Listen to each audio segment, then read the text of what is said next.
शांती. आज आहे 16/9/2024 ची मुरली.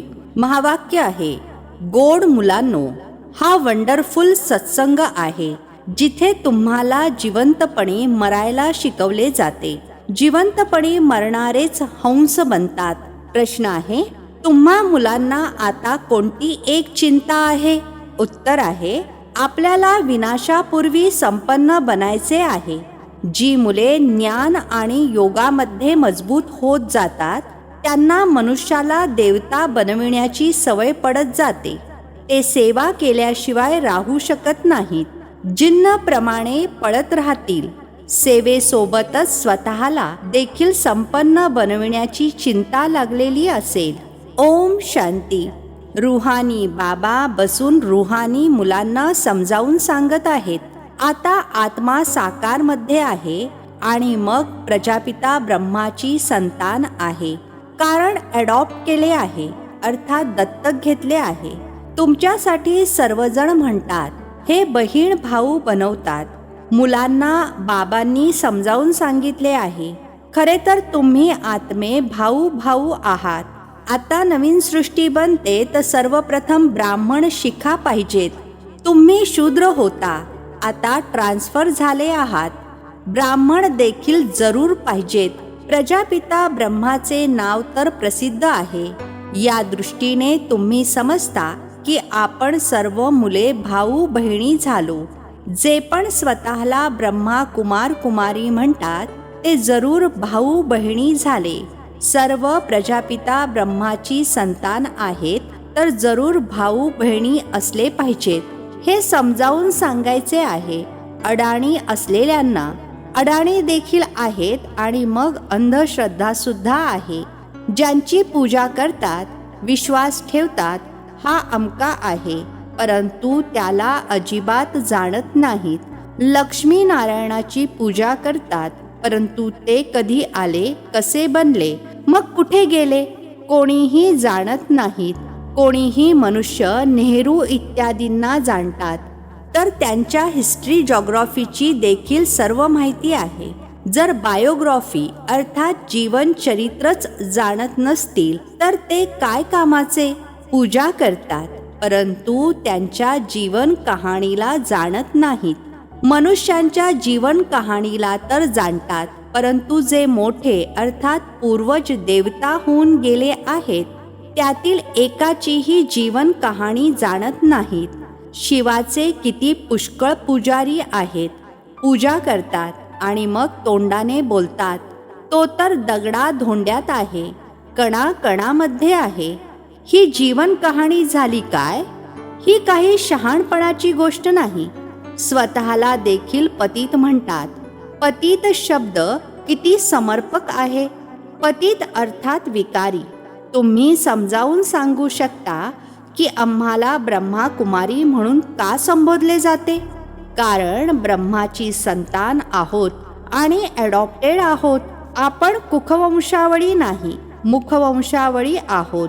ब्राह्मण ब्राह्मणी आहोत तर भाऊ बहिणी झालो ना, तर त्यांची आपसामध्ये विकारी दृष्टी होऊ शकत नाही. खराब विचार मुख्य आहेतच काम विकाराचे. तुम्ही म्हणता, हो आम्ही प्रजापिता ब्रह्माची संतान भाऊ बहिणी बनतो. तुम्ही समजता आपण सर्व शिवबाबांची संतान भाऊ भाऊ आहोत. हे देखील पक्के आहे. दुनियेला काहीच माहीत नाही असेच फक्त म्हणतात. तुम्ही समजावून सांगू शकता की सर्व आत्म्यांचा पिता तो एकच आहे. त्यांना सर्वजण बोलावतात. तुम्ही चित्रसुद्धा दाखवले आहे. मोठमोठे धर्मवाले देखील या निराकार पित्याला मानतात. ते आहेत निराकार आत्म्यांचे पिता आणि मग साकारमध्ये सर्वांचे पिता प्रजापिता ब्रह्मा आहेत, ज्यांच्याद्वारे मग वृद्धी होत राहते, झाड वाढत जाते, विभिन्न धर्मांमध्ये येत जातात. आत्मा तर या शरीरापासून वेगळी आहे. शरीराला पाहून म्हणतात, हा अमेरिकन आहे, हा अमका आहे. आत्म्याला तर म्हणत नाहीत. सर्व आत्मे शांतीधाममध्ये राहतात. तिथून इथे पाठ बजावण्यासाठी येतात. तुम्ही कोणत्याही धर्माच्या व्यक्तीला ऐकवा, पुनर्जन्म तर सर्वच घेतात आणि वरून देखील नवीन आत्मे येत राहतात. तर बाबा समजावून सांगतात, तुम्ही सुद्धा मनुष्य आहात. मनुष्यालाच तर सृष्टीच्या आदी मध्य अंताविषयी माहीत असायला हवे की हे सृष्टी चक्र कसे फिरते, याचा रचयिता कोण आहे, हे चक्र फिरण्यासाठी किती वेळ लागतो हे तुम्हीच जाणता. देवता तर जाणत नाहीत, मनुष्य जाणून मग देवता बनतात. मनुष्याला बनविणारे आहेत बाबा. बाबा आपला आणि रचनेचा देखील परिचय करून देतात. तुम्ही जाणता आपण बीजरूप पित्याची बीजरूप मुले आहोत. ज्याप्रमाणे बाबा या उलट्या वृक्षाला जाणतात तसे आपण देखील जाणले आहे. हे मनुष्य मनुष्याला कधीच समजावून सांगू शकणार नाही, परंतु तुम्हाला बाबांनी समजावून सांगितले आहे. जोपर्यंत तुम्ही ब्रह्माची मुले बनत नाही तोपर्यंत इथे येऊ शकत नाही. जोपर्यंत पूर्ण कोर्स करून समजून घेत नाही तोपर्यंत तुम्ही ब्राह्मणांच्या सभेमध्ये बसू कसे शकता. याला इंद्रसभा देखील म्हणतात. इंद्र काही तो पाण्याचा पाऊस पाडत नाहीत. इंद्रसभा म्हटले जाते. परी देखील तुम्हाला बनायचे आहे. अनेक प्रकारच्या पर्या गायल्या गेल्या आहेत. काही मुले सुंदर देखणी असतात तर म्हणतात ना, ही तर जशी परी आहे. पावडर इत्यादी लावून सुंदर बनतात. सतयुगामध्ये तुम्ही पर्या आणि परीजादे बनता. आता तुम्ही ज्ञानसागरामध्ये ज्ञानस्नान केल्याने पर्या अर्थात देवी देवता बनता. तुम्ही जाणता आपण कोणापासून कोण बनत आहोत. जे सदा पावन बाबा आहेत, सदैव सुंदर आहेत, ते प्रवासी तुम्हाला असे बनविण्यासाठी सावळ्या तनामध्ये अर्थात पतित शरीरामध्ये प्रवेश करतात. आता गोरे अर्थात पावन कोण बनवणार. बाबांनाच बनवावे लागेल ना. सृष्टीचे चक्र तर फिरणारच आहे. आता तुम्हाला गोरे बनायचे आहे. शिकविणारे ज्ञानसागर एक बाबाच आहेत. ज्ञानाचा सागर प्रेमाचा सागर आहेत. त्या पित्याची जी महिमा गायली जाते ती लौकिक पित्याची थोडीच होऊ शकते. बेहदच्या पित्याचीच महिमा आहे. त्यांनाच सर्वजण बोलावतात की येऊन आम्हाला असे महिमावाले बनवा. आता तुम्ही बनत आहात ना. नंबरवार पुरुषार्थानुसार शिक्षणामध्ये सगळेच काही एकसारखे नसतात. रात्रंदिवसाचा फरक असतो ना. तुमच्याकडे देखील भरपूर येतील. ब्राह्मण जरूर बनायचे आहे. मग कोणी चांगल्या प्रकारे शिकतात, कोणी कमी. जे अभ्यासामध्ये सर्वात चांगले असतील ते इतरांना देखील शिकवू शकतील. तुम्ही समजू शकता. इतकी कॉलेजेस उघडत राहतात. बाबा देखील म्हणतात असे कॉलेज बनवा जेणेकरून कोणीही समजू शकेल की या कॉलेजमध्ये रचता आणि रचनेच्या आदी मध्य अंताचे नॉलेज मिळते. बाबा भारतामध्येच येतात तर भारतामध्येच कॉलेज उघडत राहतात. पुढे चालून विदेशामध्ये देखील उघडत जातील. भरपूर कॉलेजेस युनिव्हर्सिटी पाहिजेत ना, जिथे पुष्कळ जण येऊन शिकतील. आणि जेव्हा शिक्षण पूर्ण होईल तेव्हा देवी देवता धर्मामध्ये सर्व ट्रान्सफर होतील, अर्थात मनुष्यापासून देवता बनतील. तुम्ही मनुष्यापासून देवता बनता ना. गायन देखील आहे. मनुष्य से देवता किये कर्तन लागी वार. इथे ही आहे मनुष्यांची दुनिया, ती आहे देवतांची दुनिया. देवता आणि मनुष्यांमध्ये रात्रंदिवसाचा फरक आहे. दिवसामध्ये आहेत देवता, रात्रीमध्ये आहेत मनुष्य. सर्व भक्तच भक्त आहेत, पुजारी आहेत. आता तुम्ही पुजारीपासून पूज्य बनता. सतयुगामध्ये शास्त्र भक्ती इत्यादीचे नाव सुद्धा असत नाही. तिथे आहेत सर्व देवता. मनुष्य आहेत भक्त. मनुष्यच मग देवता बनतात. ती आहे दैवी दुनिया. याला म्हटले जाते आसुरी दुनिया. राम राज्य आणि रावण राज्य. अगोदर तुमच्या बुद्धीमध्ये हे थोडेच होते की रावण राज्य कशाला म्हटले जाते. रावण कधी आला काहीच माहीत नव्हते. म्हणतात लंका समुद्रामध्ये बुडाली. असेच मग द्वारकेसाठी देखील म्हणतात. आता तुम्ही जाणता ही संपूर्ण लंका बुडणार आहे.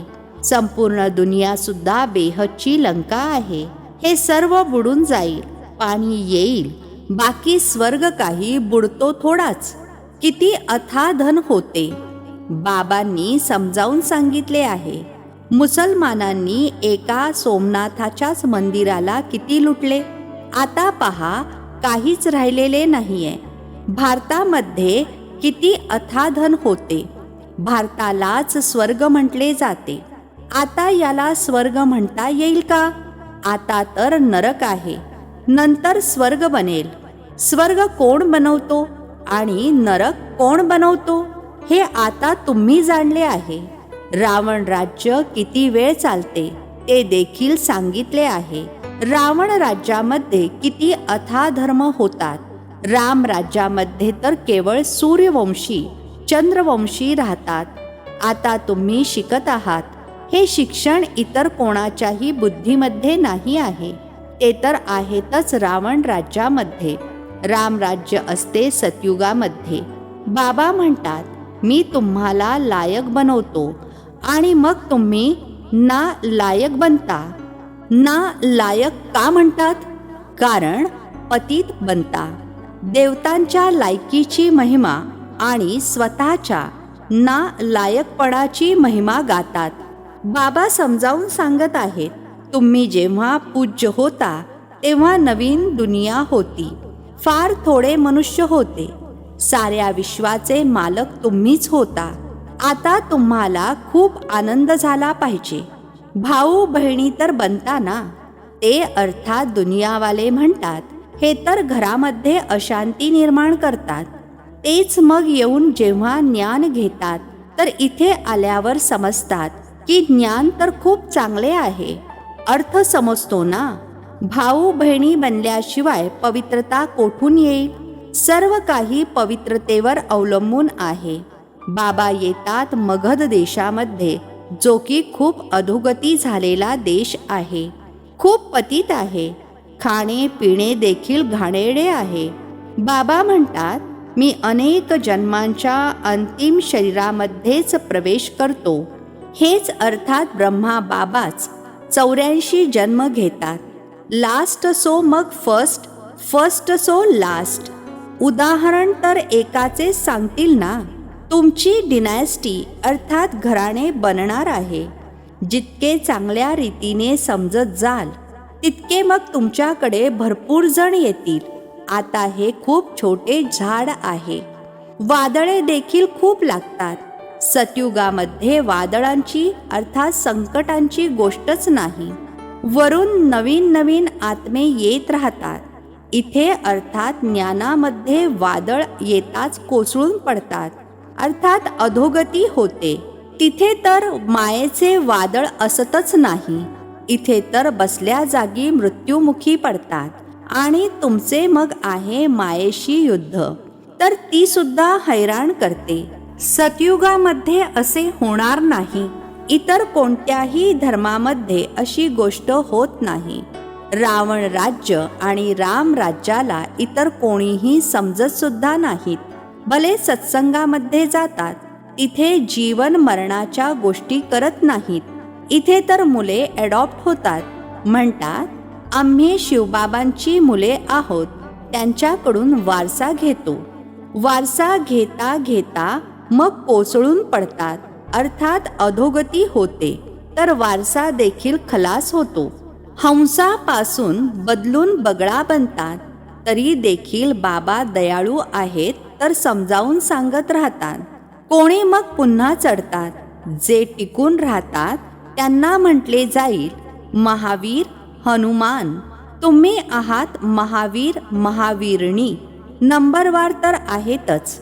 मोठ्या पैलवानाला महावीर म्हटले जाते. आदी देवाला सुद्धा महावीर म्हटले जाते. ज्यांच्याद्वारेच हे महावीर जन्माला येतात, जे विश्वावर राज्य करतात. नंबरवार पुरुषार्थानुसार रावणावर विजय प्राप्त करण्यासाठी पुरुषार्थ करत राहतात. रावण आहे 5 विकार. ही तर समजून घेण्याची गोष्ट आहे. आता तुमच्या बुद्धीचे कुलूप बाबा उघडतात, नंतर मग कुलूप एकदम बंद होते. इथे देखील असेच आहे. ज्यांचे कुलूप उघडते ते मग जाऊन सेवा करतात. बाबा म्हणतात जाऊन सेवा करा. जे गटारामध्ये अर्थात विकारामध्ये पडले आहेत त्यांना बाहेर काढा. असे नाही की तुम्ही सुद्धा गटारामध्ये पडाल. तुम्ही बाहेर निघून इतरांना देखील काढा. विषय वैतरणी नदीमध्ये अपार दुःख आहे. आता अपार सुखामध्ये जायचे आहे. जे अपार सुख देतात त्यांची महिमा गायली जाते. रावण जो दुःख देतो त्याची महिमा असेल काय? रावणाला म्हटले जाते असुर. बाबा म्हणतात तुम्ही रावण राज्यामध्ये होता. आता अपार सुख प्राप्त करण्यासाठी तुम्ही इथे आला आहात. तुम्हाला किती अपार सुख मिळते. किती आनंदात राहिले पाहिजे आणि सावध देखील राहिले पाहिजे. पोझिशन तर नंबरवार असते. प्रत्येक ॲक्टरची पोझिशन वेगळी आहे. सर्वांमध्ये काही ईश्वर असू शकत नाही. बाबा बसून प्रत्येक गोष्ट समजावून सांगतात. तुम्ही बाबांना आणि रचनेच्या आदी मध्य अंताला जाणता. नंबरवार पुरुषार्थानुसार अभ्यासानुसारच क्रमवारीने मार्क असतात. हे आहे बेहदचे शिक्षण. यामध्ये मुलांचे खूप अटेन्शन असले पाहिजे. अभ्यास अर्थात मुरली क्लास तर एकही दिवस चुकवायचा नाही. आपण स्टुडंट आहोत. गॉडफादर आम्हाला शिकवत आहेत. हा नशा मुलांना चढलेला असला पाहिजे. भगवानुवाच फक्त त्यांचे नाव बदलून श्रीकृष्णाचे नाव टाकले आहे. चुकून श्रीकृष्ण भगवानुवाच समजले आहेत, कारण श्रीकृष्ण आहे नेक्स्ट टू गॉड. बाबा जो स्वर्ग स्थापन करतात त्यामध्ये नंबर 1 हे अर्थात ब्रह्मा बाबा आहेत ना. हे ज्ञान आता तुम्हाला मिळाले आहे. नंबरवार पुरुषार्थानुसार आपले देखील कल्याण करतात आणि इतरांचे देखील कल्याण करत राहतात. त्यांना सेवा केल्याशिवाय कधी चैन पडणार नाही. तुम्ही मुले योग आणि ज्ञानामध्ये मजबूत अर्थात पक्के बनत जाल तेव्हा मग असे कार्य कराल जसे जिन. मनुष्याला देवता बनविण्याची सवय लागेल. मृत्यू येण्यापूर्वी पास व्हायचे आहे. भरपूर सेवा करायची आहे. शेवटी तर युद्ध सुरू होईल. नैसर्गिक आपत्तीसुद्धा येतील. अच्छा, गोड गोड खूप खूप वर्षांनंतर भेटलेल्या मुलांप्रती मात पिता बापदादांची प्रेमपूर्वक आठवण आणि सुप्रभात. आत्मिक पित्याचा आत्मिक मुलांना नमस्ते. आम्हा आत्मिक मुलांचा आत्मिक पित्याला नमस्ते. धारणेसाठी मुख्य सारांश आहे. पहिला पॉइंट आहे लास्ट सो फास्ट जाण्यासाठी महावीर बनून पुरुषार्थ करायचा आहे. मायेच्या वादळांना घाबरायचे नाही. बाप समान दयाळू बनून मनुष्यांच्या बुद्धीचे कुलूप उघडण्याची सेवा करायची आहे. दुसरा पॉइंट आहे ज्ञानसागरामध्ये रोज ज्ञान स्नान करून परिजादा बनायचे आहे. एकही दिवस अभ्यास अर्थात मुरली क्लास चुकवायचा नाही. भगवंताचे आपण स्टुडंट आहोत. या नशेमध्ये राहायचे आहे. आजचे वरदान आहे गंभीरतेच्या गुणाद्वारे फुल मार्क्स घेणारे गंभीरतेचे देवी किंवा देवता भव. गंभीरतेच्या गुणाद्वारे फुल मार्क्स घेणारे गंभीरतेचे देवी किंवा देवता भव. स्पष्टीकरण आहे वर्तमान वेळी गंभीरतेच्या गुणाची अतिशय आवश्यकता आहे. कारण बोलण्याची सवय खूप झाली आहे. जे येते ते बोलता. कोणी एखादे चांगले काम केले आणि बोलले तर अर्धे नष्ट होते, अर्धे जमा होते आणि जो गंभीर असतो त्याचे पूर्ण मार्क्स जमा होतात. म्हणून गंभीरतेची देवी किंवा देवता बना आणि आपले फुल मार्क्स जमा करा. वर्णन केल्याने मार्क्स कमी होतील. स्लोगन आहे बिंदू रूपामध्ये स्थित रहा तर समस्यांना सेकंदामध्ये बिंदू लावू शकाल.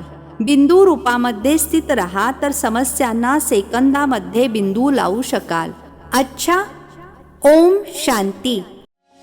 नवनवीन मराठी व्हिडिओज प्राप्त करण्यासाठी सबस्क्राईब करा मराठी गॉडलीवूड चॅनलला.